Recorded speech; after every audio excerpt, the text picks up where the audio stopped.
yeah, being able to have a full set of anamorphic primes between your hands and a backpack is kind of incredible. I think that's one of the reasons why I love the projection lens setup so much.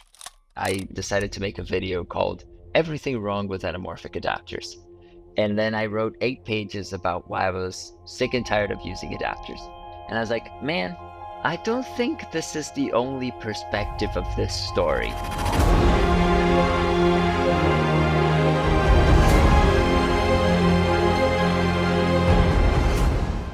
Yeah, how did I get into anamorphic? That's a good question, actually. I did my training in a camera rental. So I, of course, had access to anamorphic lenses, and I found them very interesting, of course, because I love the characteristics of those lenses. I don't have to explain why we love the loop. It's like, I think everybody has their own definition. You see it and you feel it, but you can't put your finger on it, what exactly it is that makes it better. Anamorphic is kind of something that I came to quite a while ago, and it's just burned into like my visual language. It adds something to the overall, ambiance and feel of what you're shooting. It was opening night at it's the first Star Trek, and I was sitting there watching the opening, crazy anamorphic lens flares, and it was like, that's it. Whatever they're using there, that's what I want. Started out with a lot of research. Back then, EOS HD was the source to go to. I stumbled upon EOS HD from Andrew Reed, who was the early pioneer of anamorphic also on the DIY setups. I saw the first pictures and examples of movie shot with anamorphic, so I began to chase lenses, and it was the beginning of my quest. I always loved the look of anamorphic, and then I rented them for a shoot for a music video I did in 2013, I think. And the second they went up onto the camera, I was just kind of like, whoa, that looks like movies. And it was kind of the bokeh and the softness and the interpretation of the lens that gave it an aesthetic that wasn't what my eyes were seeing. And it felt like something I'd only ever seen in cinemas before. So immediately I had kind of an emotional reaction to it. And I just knew that was me. I'm set for life. And it's kind of one of those aha moments that I think a lot of us who've experimented with anamorphic projection lenses or rented them or whatever, it's kind of one of those no turning back moments. Then I came across your channel and I discovered, no way, this really has a type of cinema look to it, and like the good old stuff I grew up with in the 80s and 90s. So I dove right in. It really dawned on me when I saw behind the scenes of Lord of the Rings. And one of my professors told me, he's like, oh, they're using anamorphic lenses. So I was like, all right, I got to figure this out. Got into scopes, then actually worked as a projectionist. So I was like, oh, what are these? I had experimented early on, many years ago, with like sort of a homemade Cinemorph filter. I, of course, started like many people just buying some, the cheapest projection adapter I could find. It was, I think, a Sunker 16D, which is a fine lens, but it doesn't go very wide. My very first anamorphic lens was not very good at all. And so my initial thing was like, screw this, it's not worth the effort. Because I was a little intimidated by the whole, taking lens and adapter and this and that initially. And when I found this first adapter, I had no clue how to use it. And I think I destroyed it because I tried to clean it. And so I told myself it's too complicated and I don't like it, and it's too expensive and too risky. I was watching your channel quite a lot back then, and then it was like this whole realization that it's something I can do. Then I found this Sunker 16D on a yard sale in France for like 30 euros. And I told myself, let's try. It's not expensive. Let's try. I wanted something more elaborate in terms of a rig. So then I kind of realized there was also, the whole option about using anamorphic lens. I kind of got fairly late into this. Oftentimes the best scopes were gone or really, really expensive. I think my first one was Baby Cardona. I had the chance to find one for like maybe 40 euros on eBay 10 years ago. I've pretty much been shooting on that 16H for 10 years. And I started out with a Kowa 16H, and from there on it went pretty fast because almost immediately the core DNA came out as a focusing solution. So that was huge back then. I spent many years double focusing and doing all that crazy stuff that now everybody thinks is kind of ridiculous. The double focus has its benefits, to be sure, but doing it on a set, I wouldn't want that to impede what I was shooting. So once single focuses came into play, I really was like a kid in a candy store with some of these things. I've managed to like learn enough early on to be able to skip the whole double focusing phenomenon, because that would never work for me. Yeah, I saw everywhere that you need to have a single focus, and so it stopped me from shooting actual stuff. And 1 year ago, I went to my first trip, but I didn't add a single focus solution. And in the end, I got some really cool results that I would not have with the single focus solution. So yeah, so it was like liberating to be able to try that double focus solution.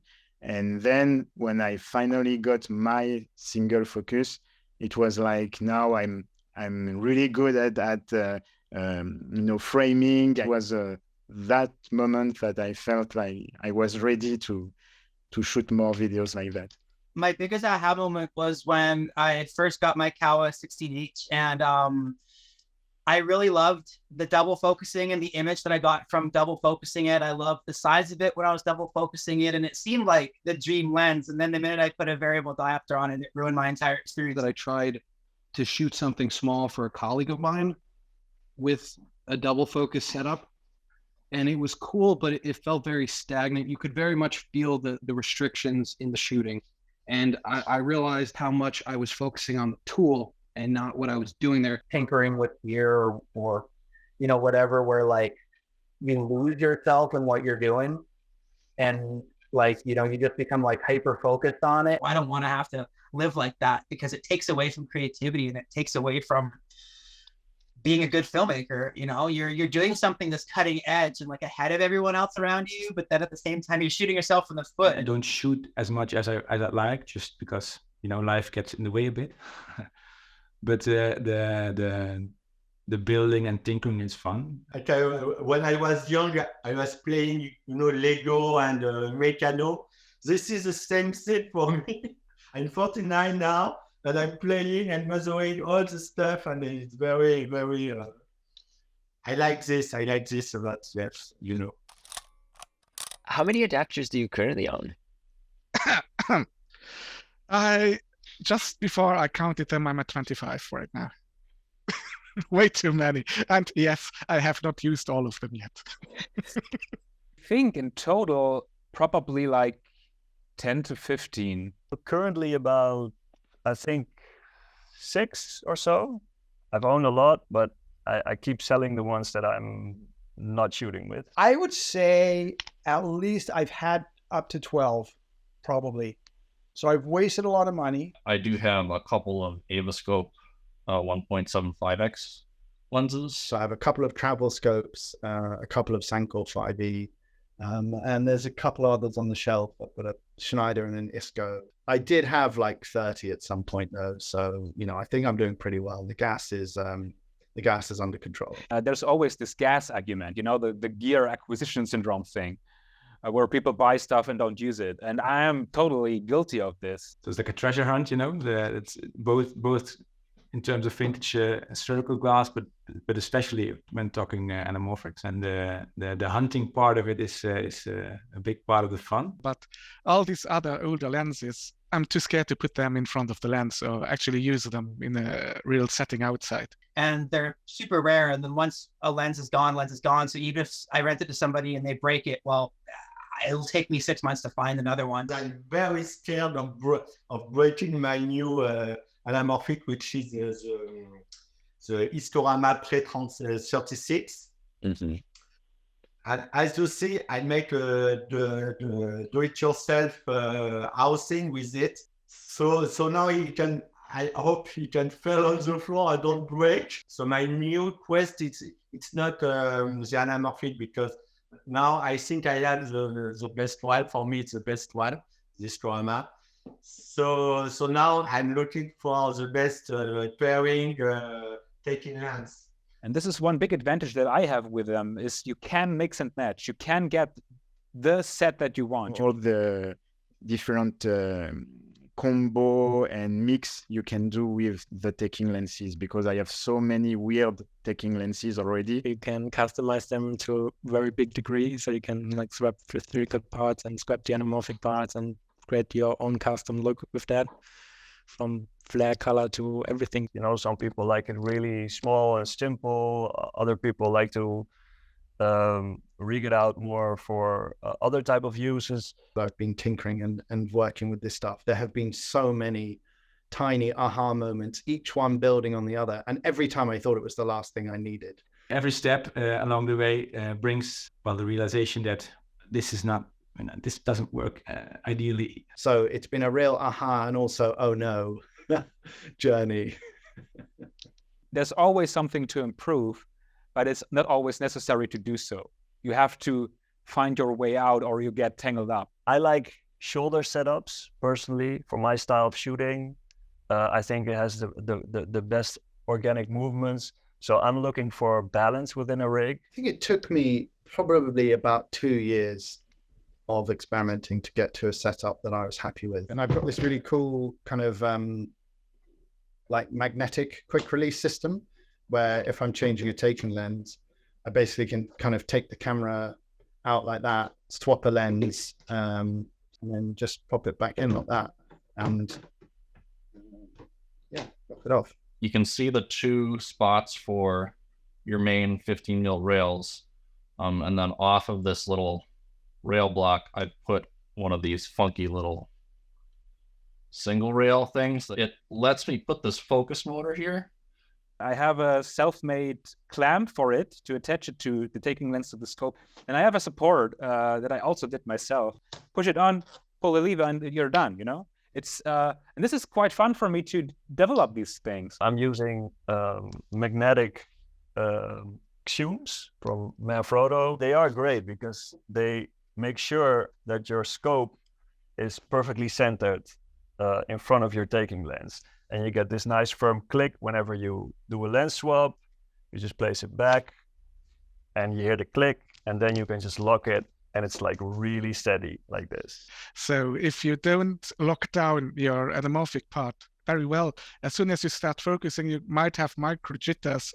Twist from each other, or not stable, or the support starts moving, or the mount is wiggly. So I think it's best to support with 2 supports, because you just don't want any wiggle, any play, or nothing like that. You've literally combined elements, so that means that they're just less set in stone, you know, which means that there's more things that can potentially go wrong.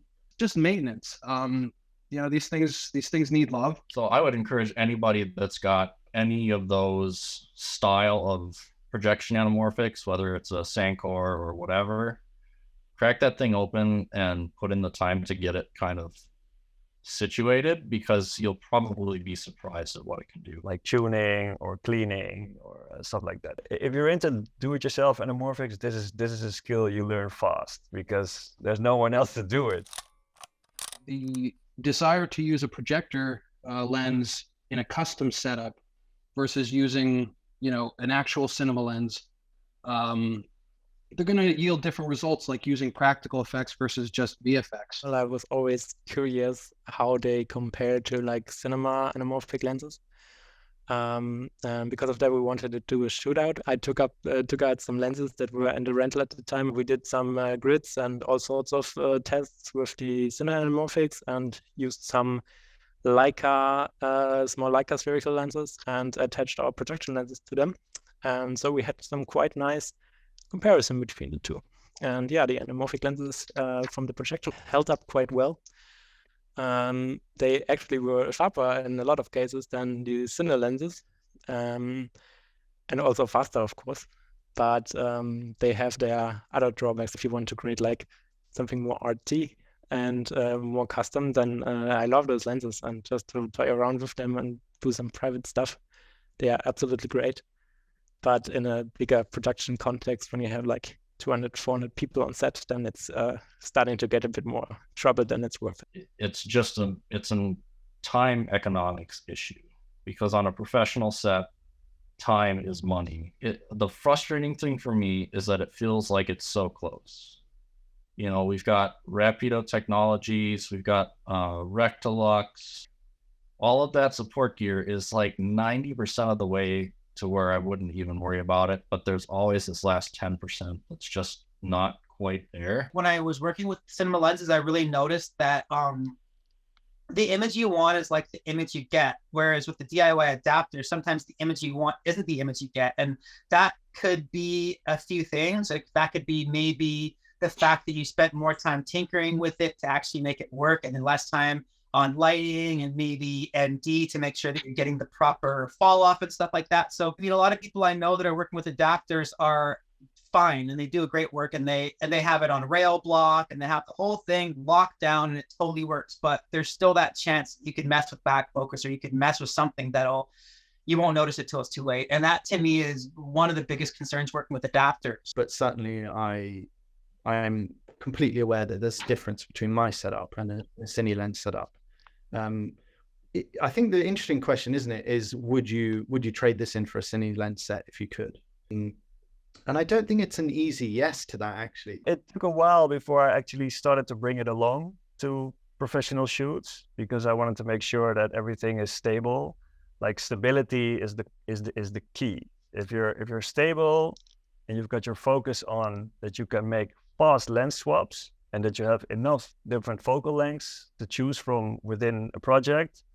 If you have that, you can bring it. And then it's all fun, and it's all great. You know, the same thing with these type of anamorphic setups is like, yeah, people might go, well, that looks pretty janky and it's not pro and whatever. It's like, I don't care. It's like it gets me what I need. How wide does it go is like the question of the century, right? I mean, a wide shot is about the kind of least interesting thing a lens can offer, in my opinion, aesthetically. There's often no bokeh and things like that, and it just doesn't have any flavor. And because anamorphic has so much flavor in a mid or a close-up, you want to also translate that over to the wide shots. I've developed a sensibility, I think, that I tend to use wider lenses. I think it's a matter of importance to scope shooters, because most anamorphic projection lenses can give you kind of a medium shot or a close-up really easily.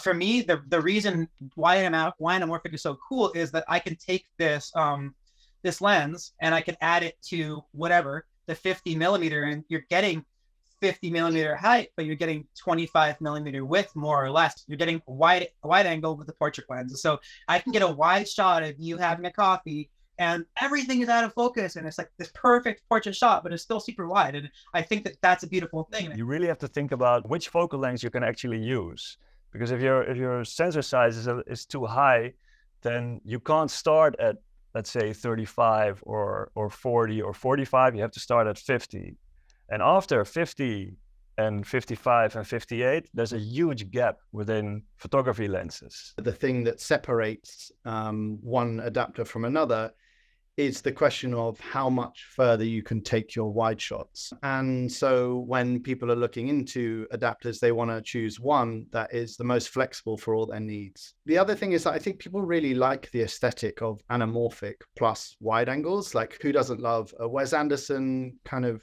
40 millimeter anamorphic shot? It's really nice to have a lens that kind of gives you that barrel distortion on the edges. And it's certainly, for me, one of the parts of anamorphic that I really like. You know, the limiting factor or close to it is actually the focuser. You really have to think about it as if you're looking through a tube, right? And the further away from your sensor that end of that tube is, the smaller that view is going to be. And so the closer you can get everything, more compact, the more angle of view you get. I wanted to get my own anamorphic setup, was because always renting is not going to give you the amount of hands-on time that you need to learn to use this stuff. You know, there's always more influx of people into being interested in anamorphics. But, you know, a lot of people don't really want to put in the effort to understand how it works. And they just want to spend some money and have an anamorphic lens. I think they're a great way to get into anamorphics and also to learn how anamorphic lenses are built. I know a lot of people on set that don't really know how anamorphics work.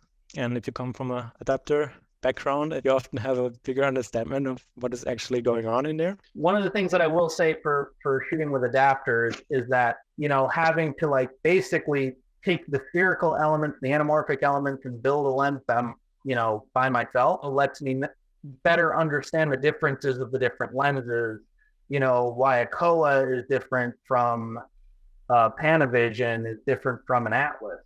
The most important thing is just to get up and running. A lot of the decisions I made came from many months of immersion, researching and looking at things that made sense, looking at things that other people had written. In addition to that, go by what you think looks good.